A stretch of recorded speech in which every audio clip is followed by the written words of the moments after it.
Hello, everybody. This is Lizzy V. Gold with Lizzy's Alkaline Kitchen. I'm here making a quick smoothie for the baby. She just drank an entire smoothie and is asking me for another one. So that's what I'm about to do. But I did want to talk with you guys for a second about a message I got. As you guys know, I like to respond privately to the messages. But I mentioned in one of my posts that even if you have to start off small and go big, do what you have to do. Even if you have to go from eating meat to only being pescatarian, whatever you have to do, do it. And I got a comment from someone about fish. And yes, it's all done. Mommy's gonna make you some more, honey. Please don't do that. That's not good. Don't do that. Okay. So the guy said, well, I don't eat fish. He's not a Christian. He said he doesn't eat fish, but he does know that eating meat is bad. But he's confused because the Bible said Jesus told the men he was going to make them into fishermen. Okay? Aria, please be quiet. I'm making more. Do you not see me making more? Okay, I'm making you some more. So Jesus said this guy was taught his whole life that verse Jesus was telling the fishermen, basically lay down your nets and I will make you into fishermen. But that's not what Jesus said. That's not what that scripture is saying. That scripture is saying when Jesus was speaking to those men, he said, lay down your nets. And he said, I will make you fishers of men. Okay, I'll say that again. Jesus did not say he was going to create fishermen, as in people to go out and slaughter masses of sea animals. He said, I'm going to turn you into fishers of men, as in you are not going to be fishing for fish anymore. You're going to be fishing for men. He was talking about turning these guys into disciples, going out and fishing for men and pulling people, men and women, into God's word so they can follow God. He was talking about them going out and casting their net on the people and bringing them into God and bringing them to God, bringing them to Jesus.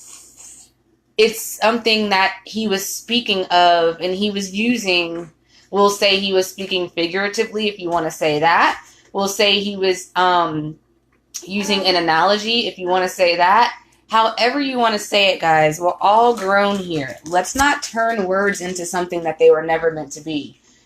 Those words specifically say, I will make you fish, I will make you, basically, if you want to say it the English way, men fishers. You're going to be fishing for men. Fishers of men. He wasn't telling them if they followed him, they would be the best fishermen ever, and they would come home with so many fish. It would be so amazing. Even in the story later on in the New Testament, when he tells them to cast their net on the other side of the boat if they want the fish. That was a story about trust. Do as I say. Just put it on the other side. Trust what I'm saying and you'll get what you need. The side you're casting on is the wrong side. But that original story when he said, I will make you fishers of men. That word was translated into English.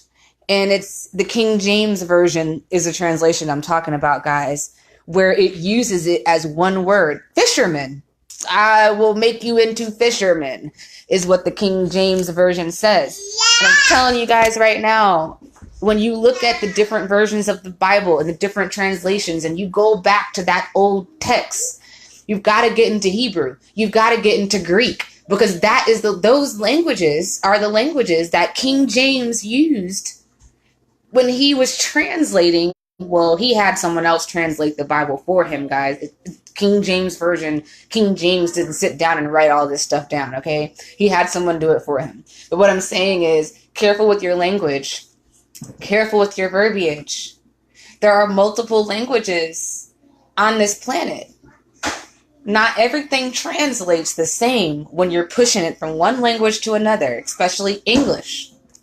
Saying that someone is a fisherman is one thing. Saying that someone is a fisher of men, which is what Jesus said, is something completely and totally different. So I still stand by what I said, guys.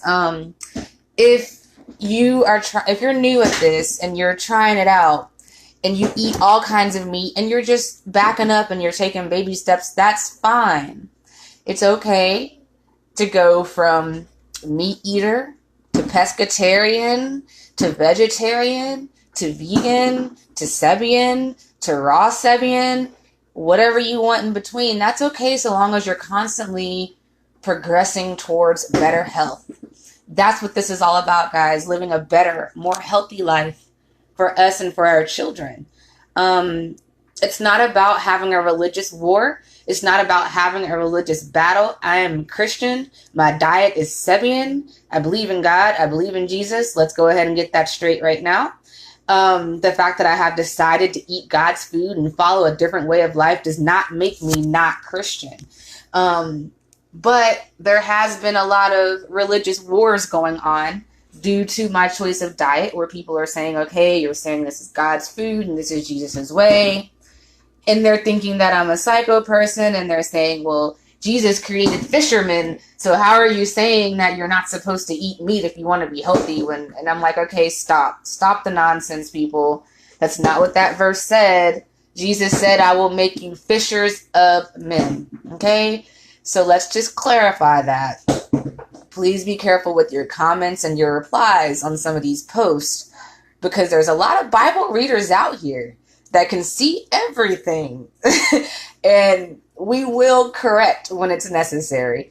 Any person out here who is a Bible reader and who may be watching this video right now and is saying she's wrong, prove it.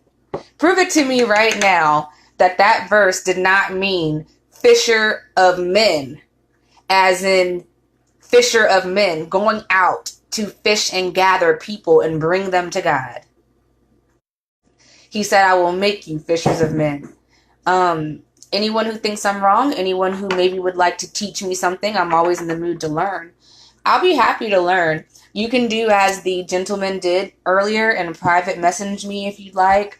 I'm perfectly into anonymous debate and conversation. Y'all know I love that. And we can talk about it. If there's something that you think I need to know, let me know. But I know as far as that one verse is concerned, guys, Jesus was not talking about slaughtering thousands of fish, okay? There's multiple instances throughout the Bible where Jesus is seen trying to stop the slaughter of animals in holy temples. Slaughter is not what my God is about. It's not what Jesus was about, not what Jesus is about. So let's not confuse that just because we're talking about changing our diet, okay? Let's not make it into something it's not. This is about being healthy so that you can be closer to God. This is not about slandering one another to prove a right and wrong on whether or not Jesus told us to kill and eat fish. Okay? I know a lot of you are probably thinking about the story in your head right now of the loaves of bread and the fishes and the basket and how it fed the masses of men and people. We will talk later about sea moss and what people back then ate, what their diet consisted of, and how the majority of their diet, the people that lived by the sea, was sea moss because they had no way to cook the fish back then. They were very, very, very, very cautious when it came to fire. A lot of people were very afraid of fire. We'll talk about fish and fish weed and how those words have been translated in our Bible and how we can use this information to help ourselves as far as our nutrition and our diet now. So, gentlemen, sir, young sir, I have answered your question, hopefully, as far as the confusion about people eating fish and the difference between fish and fish weed and where the word fish in the Bible actually comes from.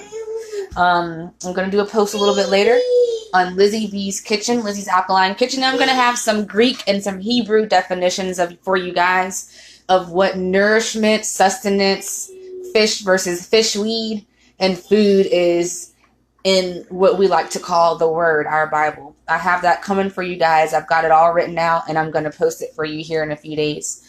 But I love you guys. I did want to answer that question because that question had me a little bit worried that folks are out here thinking Jesus would support mass slaughter. No, Jesus does not support mass slaughter of anything. Man, woman, child, or animal. I'll say that again. My God that I follow, my Jesus, does not support mass slaughter of any man, woman, child, or any of God's creatures. Mass slaughter is not supported in Christianity. Any Christian here that would like to unfriend me or thinks that maybe I'm wrong for saying this, unfriend me. I'm perfectly fine with that. Do what you got to do. But I will repeat myself this one last time. Jesus and God, they do not support mass slaughter of any kind. Not man, woman, child, or animal. There is no support of mass slaughter from our higher power. Okay? I'll leave it at that, everyone. I love you. I'm going to finish making my baby smoothie because she says she wants her smoothie. Okay? But I wanted to go ahead and clear that up for everyone so that we all know where we stand. I don't want anyone to follow me if you don't believe in what I'm doing. And what I'm doing is called preparing God's food. We don't do mass slaughter. We eat plants and vegetables that are seed bearing because they can reproduce on their own without the help of man. Okay? They can reproduce on their own without the help of man. These are the things that God created. He created them to be able to reproduce on their own without the help of man. Apple trees grow in fields, in the wild, by themselves. There was no man that put them there. You know what I'm saying? Berry trees grow in the wild. No man puts them there. Red clover grows in the wild and reproduces on its own. So therefore, if you pick one and you eat it, there's more being reproduced. You're not hurting the process of life. Okay? But when you talk about mass slaughter of men, women, children, and animals, that is something that is completely and totally different. And you have to understand that personally, as a Christian Sabian, that is not something that I support, guys. I don't support killing things that can't help themselves. If I go pick an apple off a tree, I'm not killing that tree. I'm eating an apple. And there are seeds that are going to come out of that apple that I can spread around in the soil. And the birds and the bees are going to help me too with some pollination. And another tree will grow. Do you understand what I'm saying? Guys, there is a difference between being a part of a solution versus using the Bible to your own advantage and saying, oh, well, Jesus said that he created fishermen, which are people that will go around and, you know, they catch massive amounts of fish and they kill them to sell to people that eat fish. That's what a fisherman is. Am I saying that I hate fishermen? No. I love fish. I just don't eat it anymore because I've decided to only put God's food into my body, not God's living, breathing creatures. Okay? That was my decision. Yes, baby. I'm going to make you some milk. Don't holler at mommy. Be nice. Yeah, you're signing milk. I see you. Okay, guys? So let's just try to be loving with this, okay? Let's not be mean to one another. I do appreciate the questions and comments and concerns. I will address them this way, live, every single time. Every question I get, I will address live for you guys. But let's focus on love. Let's focus on backing away from the slaughter and moving towards growth and success and moving towards the support of our health and our homeostasis, okay? Once again, this is Lizzy's Alkaline Kitchen. We are going to sign off. We'll be back later because I'm going to show you guys how to make this. Boom. Acorn squash. It's durable, it lasts for a long time, and it tastes delicious, okay? I'll show you guys what to do with that. Thank you for visiting Lizzy's Alkaline Kitchen with me. My name is Lizzy B. Gold. I love you guys. Peace, blessings, and as always, namaste.